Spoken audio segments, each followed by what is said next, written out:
Spectre of Russian infiltration followed President Trump on his trip to France. He addressed his son's alleged involvement in the conspiracy at a news conference today. Watch.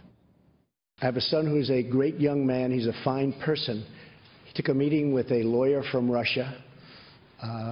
It lasted for a very short period, and nothing came of the meeting. And I think it's a meeting that most people in politics probably would have taken. Congressman David Cicilline is a Democrat from the proud yet small state of Rhode Island, and he joins us tonight in studio. Congressman, thanks a lot for coming on. Thanks for having me. So you just heard a former CIA officer, who I think is a Democrat for whatever it's worth, saying, look, you know what, Russia doesn't have our interest at heart, which is obviously true, but let's be real. You can't not deal with Russia, and you can't denounce anyone who seeks to deal with Russia as a quisling, as a traitor to his country. So, like, will you be an adult on this? Of course. Look, our relationship with many countries, including Russia, is complicated. I agree with the person you just had on, Brian, I think. But the reality is, the point he made is an important one.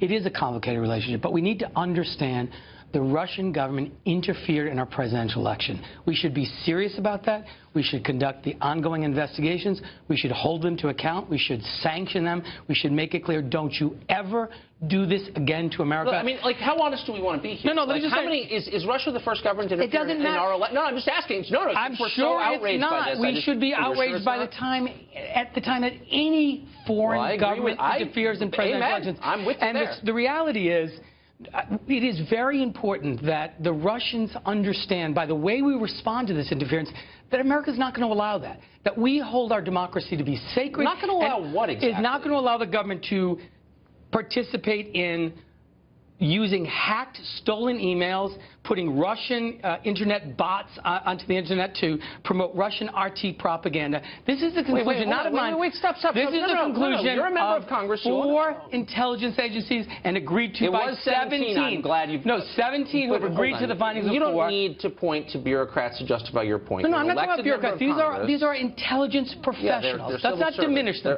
These are men and women who risk their lives to collect intelligence. You know what? I have a right to question any assumption absolutely, an American of course citizen, you do. Whether it's and I have a right to assert that I have confidence in our intelligence community. I want to get back to your point, because no one ever gets in the details on this, because we're busy at 35,000 feet. They hacked the election. They're attacking our democracy. You're not a patriot if you disagree. You said RT is a problem. RT is a cable network. Now, it's a very left-wing one, by the way. No, I don't watch it. But, like, RT is, like, part of the American press corps. Do you think we should ban RT? What are you saying exactly? I've had the opportunity, obviously, to have briefings. There have been unclassified documents that have been made available. It is the conclusion of our intelligence agencies, 4 intelligence agencies, and the agreement of 17, that the Russian government, led by Vladimir Putin, engaged in a very sophisticated effort to undermine the election of Hillary Clinton. I get it, but let's be specific. And the specifics are, so what is RT? What role does RT play in this? RT promoted propaganda, fake stories that were then retweeted on the internet by a sophisticated thousands So what's Russian... the point? So what you're saying is that if a news organization puts out stories, no, this isn't a news organization. This is not RT is a Russian propaganda machine, and you know that. Should it be allowed? That's not a question of should be allowed. Well, then what's your point? The point is they facilitated the release of stolen emails, a hack into the DNC. So did the New York Times. A hack into the DNC. Wait, RT hacked into the DNC? No, they facilitated the release. How? What does that mean? They facilitated... My news organization ran those too. No, excuse me. Am I a criminal too? The intelligence agencies of the Russian government hacked into the DNC, facilitated the release of those through WikiLeaks. They used But what does RT have to do with that? I'm talking about, in addition to RT promoting fake news, fake stories that are then... So as a member of Congress, it's your job to decide what's fake, and we're going to punish people for writing stories you don't like? It is our job to protect the integrity of our democracy. And if you're sitting there, Tucker, saying it's perfectly okay with you for the Russian government to interfere with presidential elections, I disagree with you. Don't demagogue it.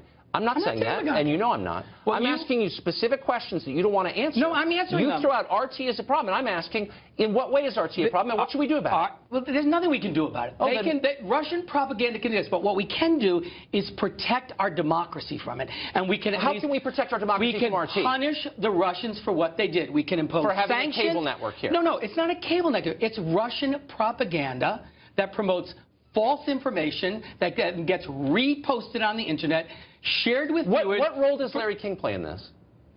I have no idea. He's like one of the lead anchors there. Is he? No, I'm serious. No, I don't know about Larry King's show. I'm talking about the efforts of RT, which is a well-documented Russian Are there any other news propaganda organizations operation that you think the U.S. Congress and the intelligence agencies ought to fight back against? No, what I think we ought to fight back against is foreign governments interfering with our presidential election. I guess, look, here's the concern. We can't stop RT from existing, but we can punish the Russian government for having the audacity to interfere with our election. Well, name a story that ran on RT that you think there was they should be punished for running. There was a story about all of the money raised in the Clinton campaign or by the Clinton Foundation is used by the Clintons personally. The Clinton campaign is funded by the same sources as ISIS. It was promoted as part of the Russian propaganda. And that was wrong. Of course it's wrong. Okay, so you don't like a story in RT, so we need to punish the Russian government. No, it's not like it. We have to understand we are fighting against a very sophisticated... Right, no, I get all the adjectives, but I just want to get to the core allegations. This is Russian intelligence service trying to undermine... By the way, it's not just here. They did it in France.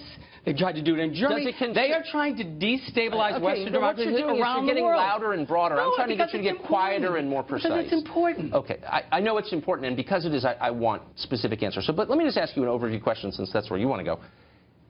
Even if everything you say is right, I wonder if it speaks to the suffering of the people you represent in Providence. And there have been some Democrats, wise ones, in sotto voce voices saying, you know what? We're not going to win elections on this because it doesn't speak to the needs of ordinary people. Absolutely. We're spending all of our time on this stuff. Tucker, you asked me to be on the show to talk about this because it's helpful to your viewing audience. This helps you. I'd like to talk about... No, I don't think it actually is helpful to my viewing audience. I think they're pretty sick of Russia. I know I am. I'd like to talk about the fact that we haven't done an infrastructure bill. I'd like to talk about passing my legislation to make college more affordable. So then why is Nancy Pelosi out there hammering the Russia question? Why is Maxine Waters calling the Republicans unpatriotic for being pro-Russia? You asked me about what I think. I think it is a tragedy. It's your leader. But I'm responsible for my own conduct, and I continue to say that we should be focusing on the issues that matter to Rhode Islanders. That's creating good-paying jobs, repairing our infrastructure, making college more affordable, securing the future of Medicare and Social Security. That's what we should be talking about. The real tragedy. But you can't help yourself because Donald Trump Jr. You don't want to invite me on the show to talk about those things because you want to talk about Russia because it's salacious. And people watch your show because I think people are sick of it. I wish I could have me on and talk about some of my legislation. I guess I'm just too shallow, Congressman. Thank you for having us. Thank you for having me. Thank you for coming on.